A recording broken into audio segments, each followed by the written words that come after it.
चलता रहूँगा पथ पर, चलने में माहिर बन जाऊँगा, या तो मंजिल मिल जाएगी या अच्छा मुसाफिर बन जाऊँगा।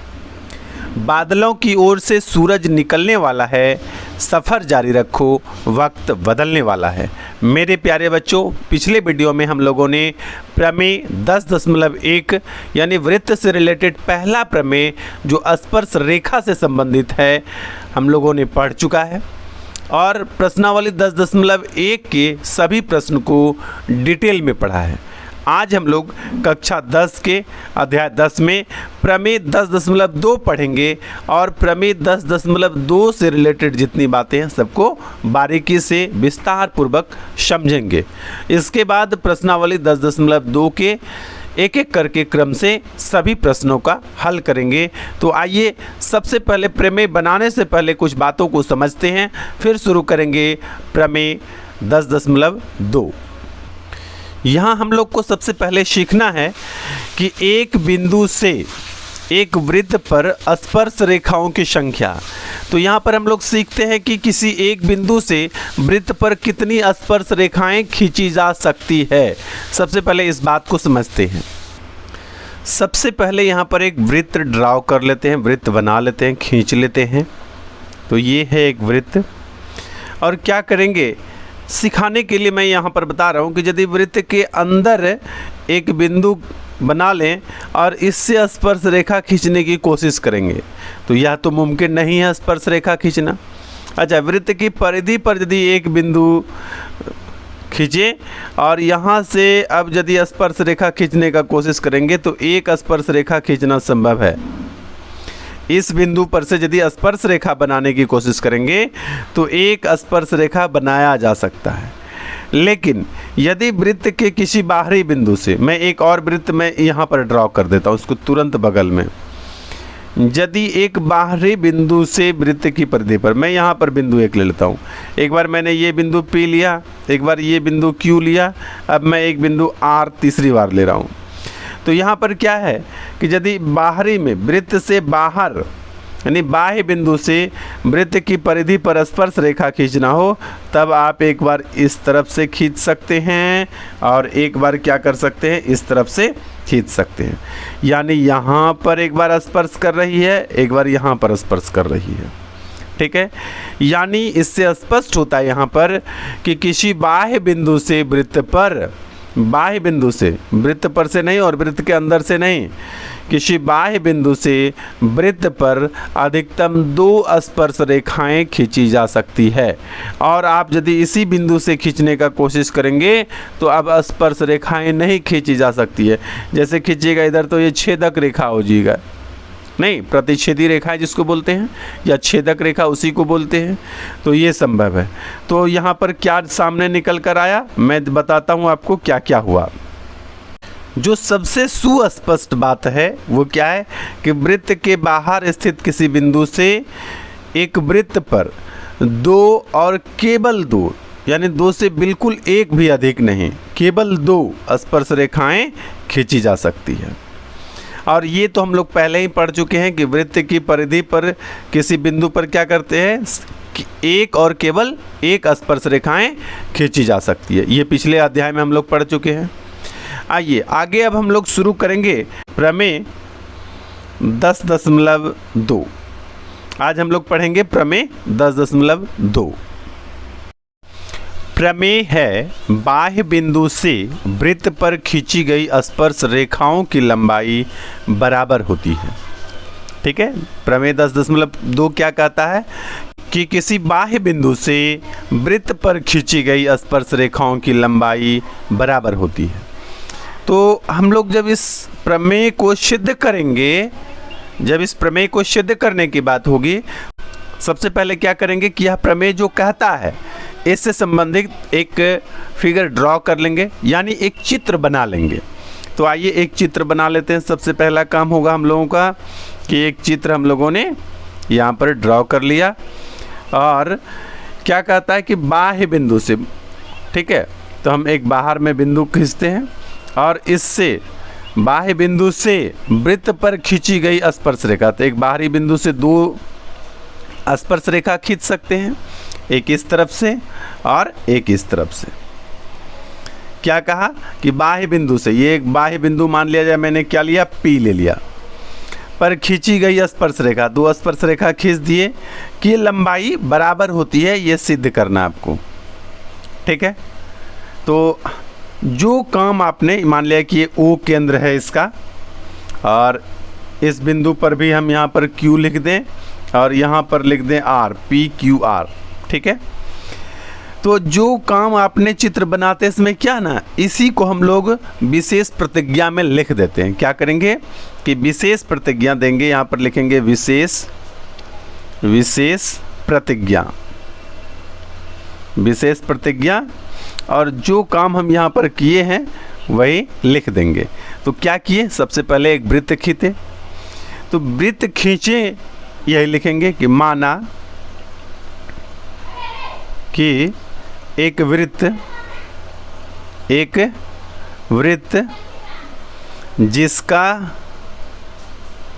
जिसका केंद्र O, केंद्र क्या है, यहाँ से अलग कर लेते हैं, केंद्र O, कॉमा दीजिए, त्रिज्या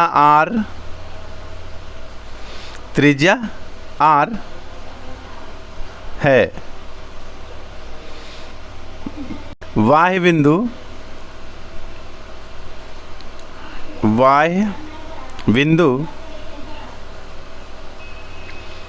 P से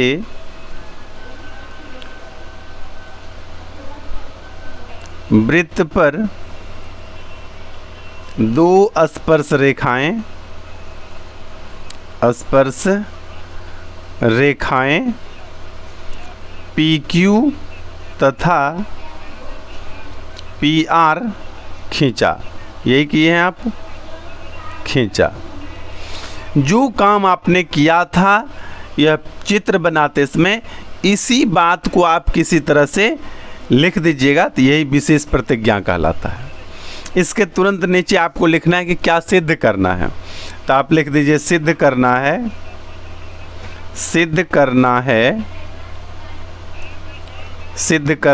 कि, क्या सिद्ध करना है, तो सिद्ध करना है आपको कि PQ जो है यह बराबर होता है PR के। एक स्पर्श रेखा PQ है और दूसरा स्पर्श रेखा PR है, तो PQ और PR दोनों बराबर होना है, यही सिद्ध करके दिखाना है कि ये दोनों बराबर है। सिद्ध करना है जो लिख दिए, उसके बाद लिखना है रचना में हम लोग क्या करते हैं कि जो प्रमेय कहता था वो चित्र अभी बना हुआ है, इसके बाद कुछ हम लोग अपने मन से कुछ काम करेंगे जो प्रमेय अभी तक नहीं कहा है। वो क्या करेंगे कि O से P को मिला देंगे, एक डॉटेड लाइन हम खींच देते हैं, कंटिन्यू नहीं, ये मिला दिए, और स्पर्श बिंदु से यानी OQ एक बार मिला लेंगे और एक बार OR मिला लेंगे, ये मिला दिए। आप लोग प्रमेय 10.1 में पढ़ चुके हैं कि यहाँ पर क्या होता है कि 90 डिग्री का कोण बनता है, स्पर्श रेखा और त्रिज्या के बीच 90 डिग्री का कोण होता है, यानी समकोण होता है। तो यहाँ पर भी एक समकोण होगा और एक समकोण यहाँ पर होगा। ठीक है, दोनों तरफ कितना 90 डिग्री का कोण होगा, यानी PQO भी 90 डिग्री है और PRO भी 90 डिग्री है। अच्छा, यहाँ पर देखने के लिए और भी बातें हैं कि OQ यह भी R है और OR यह भी R है। R कहने का मतलब त्रिज्या है, OQ भी क्या है, त्रिज्या है, और OR भी त्रिज्या है। तो इस बात को हम यहाँ पर लिखेंगे। रचना में क्या किए कि केंद्र O से बाह्य बिंदु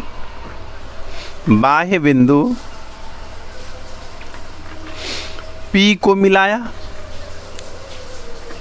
P को, तथा OQ एवं OR को मिलाया। इस दोनों को हम लोग मिलाए हैं, तो लिख दिए कि मिलाए हैं, यहाँ तक कोई दिक्कत नहीं।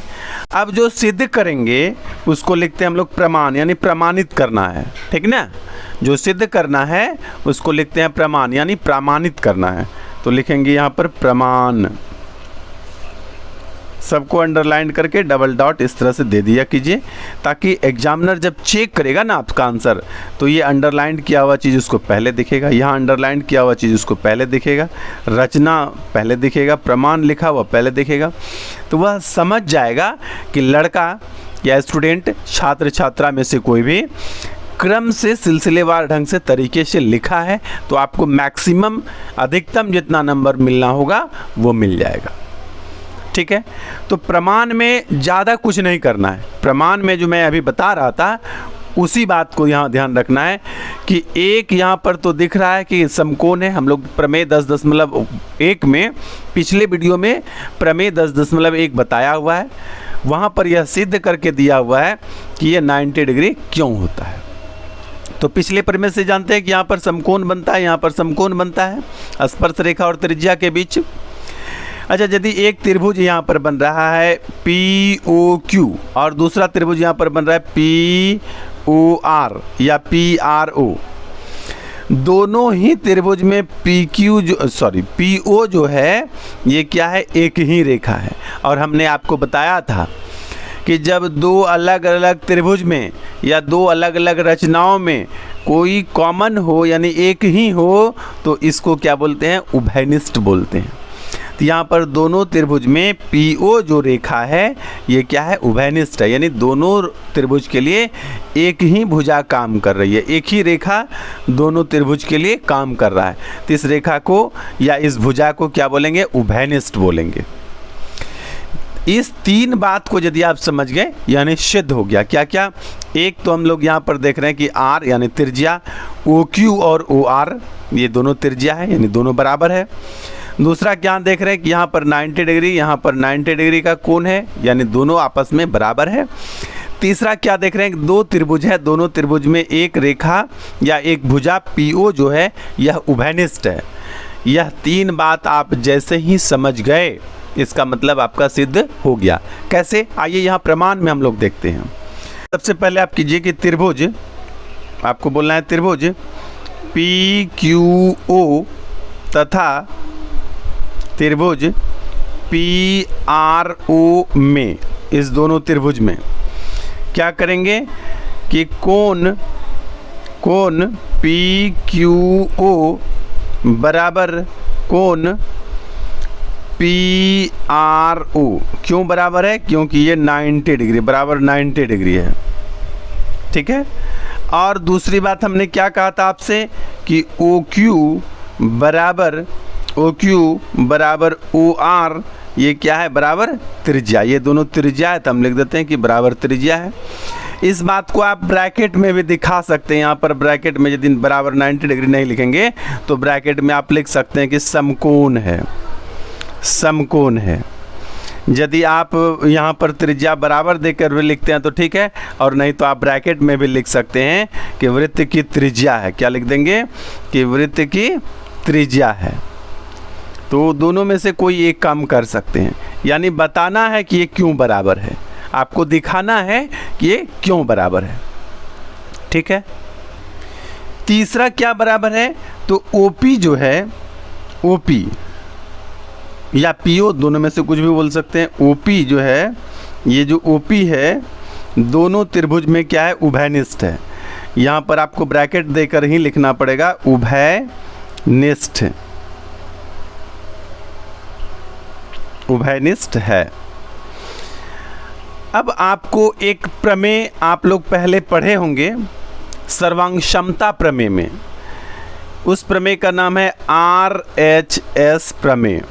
RHS प्रमेय आपको जब आप क्लास में पढ़े होंगे या और जगह पढ़े होंगे तो वहाँ पर SAS साइड एंगल साइड प्रमेय कह दिया जाता है।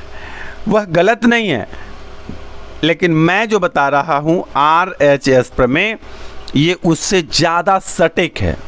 यदि आपको सटीक ज़्यादा परफेक्ट लेना हो, शुद्ध लेना हो, तो RHS ही लेंगे, क्योंकि साइड एंगल साइड वहाँ लेते हैं जब आपका त्रिभुज समकोण नहीं हो, लेकिन यहाँ पर चूंकि एक कोण 90 डिग्री है अर्थात आपका त्रिभुज समकोण है, इसलिए हम लोग राइट एंगल, हाइपोटेनस और साइड यानी समकोण, कर्ण और लंब और आधार में से दोनों में से कोई एक भुजा, इतना लेना है।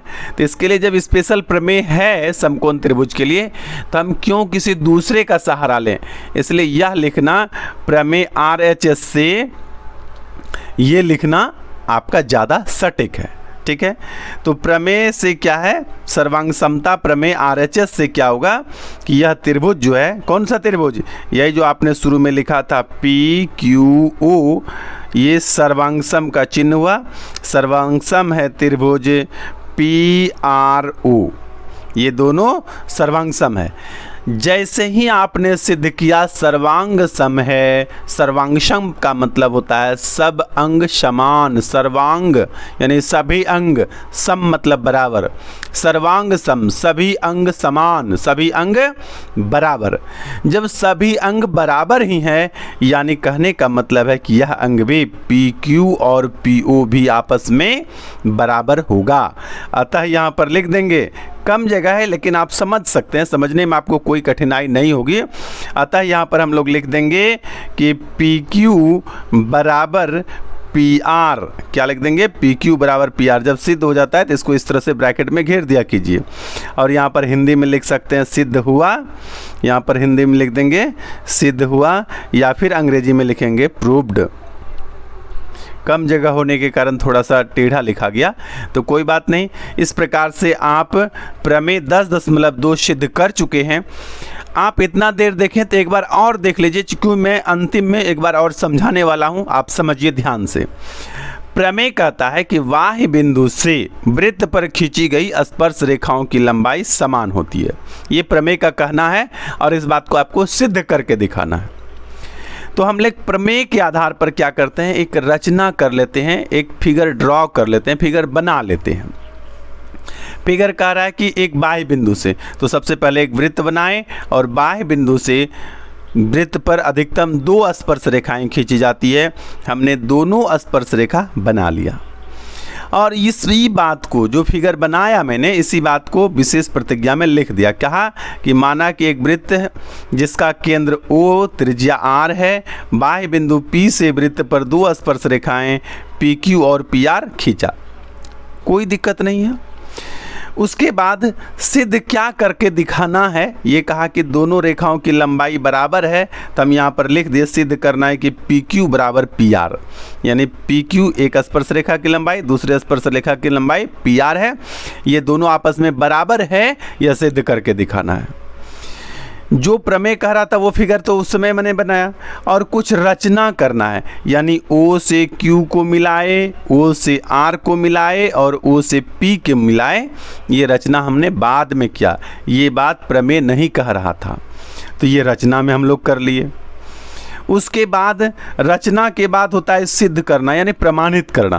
तो प्रमाणित करने में हम लोगों ने क्या किया कि सबसे पहले कि त्रिभुज को सर्वांगसम बताना है कि त्रिभुज सर्वांगसम है। इसके लिए क्या होता है, चूँकि हम लोग पिछले 10.1 के प्रमेय में पढ़ा है कि क्या होता है कि ये जो स्पर्श रेखा है यह त्रिज्या के साथ 90 डिग्री का कोण बनाता है, यानी लंब होता है, समकोण होता है। तो यहाँ पर हमने देखा कि ये समकोण है और इस तरह भी स्पर्श रेखा यहाँ पर समकोण है। ठीक है, दूसरा क्या दिखाई दे रहा है यहाँ पर कि OQ और OR दोनों वृत्त की त्रिज्याएं हैं और वृत्त की जितनी भी त्रिज्याएं हो, एक वृत्त के अंदर जितनी भी त्रिज्याएं होगी सभी आपस में बराबर होती है। तो यहाँ पर एक भुजा जो है दिख रहा है कि बराबर है। यहाँ पर 2 त्रिभुज बन रहा है, एक त्रिभुज बन गया PQO, एक त्रिभुज इस तरफ, दूसरा है PRO, दूसरा त्रिभुज इस तरफ। तो दोनों त्रिभुज में एक बात पता चला कि समकोण है। दूसरा क्या पता चला कि दोनों की एक भुजा PQ और इधर से PR बराबर है। तीसरा क्या पता चल रहा है कि दोनों त्रिभुज में एक ही भुजा कॉमन रूप से, यानी 2 अलग अलग त्रिभुज में एक भुजा काम कर रहा है, इसको लिए हम लोग बोलते हैं उभयनिष्ठ। तो 3 बात पता चला। क्या पता चला कि एक भुजा आपस में बराबर है, एक कोण आपस में बराबर है, और समकोण के सामने वाले भुजा को ना कर्ण बोलते हैं। हाइपोटेनस इसका अंग्रेजी होता है, H फॉर हाइपोटेनस। तो ये कर्ण भी क्या है, दोनों त्रिभुज का एक ही है, यानी कर्ण उभयनिष्ठ है। तो इस बात को हम प्रमाण में लिख देंगे कि त्रिभुज PQO यानी इधर वाला त्रिभुज और तथा PRO यानी इस तरफ वाला त्रिभुज, इसी दोनों में क्या हुआ कि PQO बराबर PRO है। कैसे बराबर है? काहे कि ये 90 डिग्री है। हमने ब्रैकेट में लिख के भी दिखाया आपको कि यह समकोण है। समकोण कहने का मतलब ये 90 डिग्री है। दूसरा क्या हुआ कि हम लोग यहाँ पर हम लोग कह रहे हैं कि OQ और OR बराबर है। क्यों बराबर है? कहे कि यह त्रिज्या है इसलिए बराबर है, यह वृत्त की त्रिज्या है इसलिए दोनों बराबर है। उसके बाद कहे कि PO जो है दोनों त्रिभुज में कॉमन है यानी उभयनिष्ठ है। ठीक है, तो जब समकोण त्रिभुज में कर्ण, एक समकोण और एक अन्य भुजा, इस दोनों में से कोई एक भुजा बराबर हो जाए तो इसके लिए होता है राइट एंगल हाइपोटेनस साइड प्रमेय से क्या हुआ, त्रिभुज सर्वांगसम हो गया। सर्वांगसम होने का मतलब हुआ कि सभी अंग समान, सर्वांग यानी सभी अंग, सर्वांग का मतलब है सब अंग, समान, सम मतलब समान, बराबर, तो सर्वांगसम हो गया। जब सभी अंग बराबर हो गया तो PQ और PR भी बराबर हो गया, तो हमने लिखा आता है PQ बराबर PR। तो ये सिद्ध हो गया, यहाँ पर प्रूफ्ड लिखे, काम तमाम हो गया। तो इस प्रकार से मज़ेदार तरीके से मैथ मंत्रा के साथ बने रहिए और पढ़ाई करते रहिए मैथमेटिक्स का। धन्यवाद।